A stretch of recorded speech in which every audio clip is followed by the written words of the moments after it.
কুরবানির ঈদের কিন্তু আর বেশি দিন দেরি নেই। আপনারা জানেন যে ৭ তারিখে ঈদ হতে পারে। সেই উপলক্ষে কিন্তু গ্রামে যে হাটে আমি এসেছি সেই হাটের দৃশ্য কিন্তু অন্যরকম।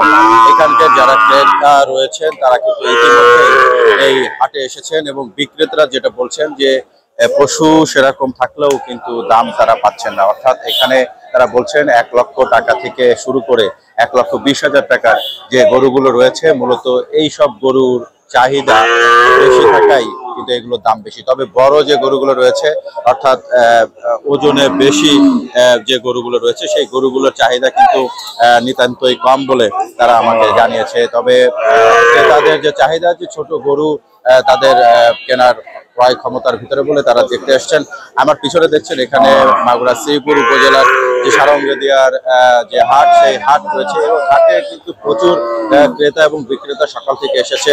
বিশেষ করে ক্রেতাদের সাথে আমি যেটা কথা বলে জানতে পেরেছি, নগদ পেমেন্টে ৫০০ টাকা পর্যন্ত ক্যাশব্যাক আর লেনদেনে প্রতিদিন ডিপ ফ্রিজ এবং ঘন্টায় ঘন্টায় এসি টিভি সহ দারুণ সব গিফট। গরুর দাম কিন্তু যত ঈদ ঘনিয়ে আসছে ততই কিন্তু বাড়ছে।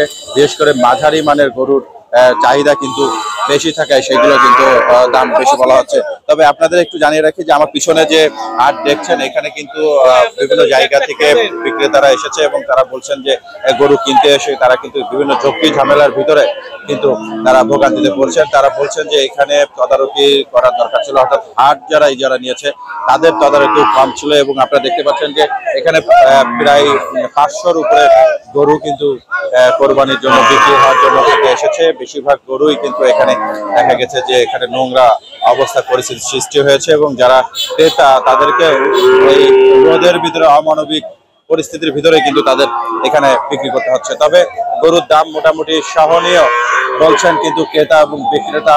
এটাই শেষ পর্যন্ত জানা গিয়েছে। প্রাণী সম্পদ থেকে যেটা জানা গিয়েছে যে মাগুরায় প্রায় ৬৩,০০০ চাহিদা রয়েছে পশুর, কোরবানির পশু। সেখানে কিন্তু প্রায় ৭০,০০০-এরও বেশি কিন্তু পশু রয়েছে, অর্থাৎ উদ্বৃত্ত রয়েছে ১০,০০০-এরও বেশি পশু বলে তারা আমাকে জানিয়েছে। তো এই অবস্থায় মাগুরার বিভিন্ন গ্রামে গঞ্জে হাট বাজার কিন্তু জমে উঠেছে। ঈদ যত তাড়াতাড়ি আসবে ততই কিন্তু হাট বাজারে বিক্রির ধারণ ক্ষমতা বেড়ে যাবে বলে আমি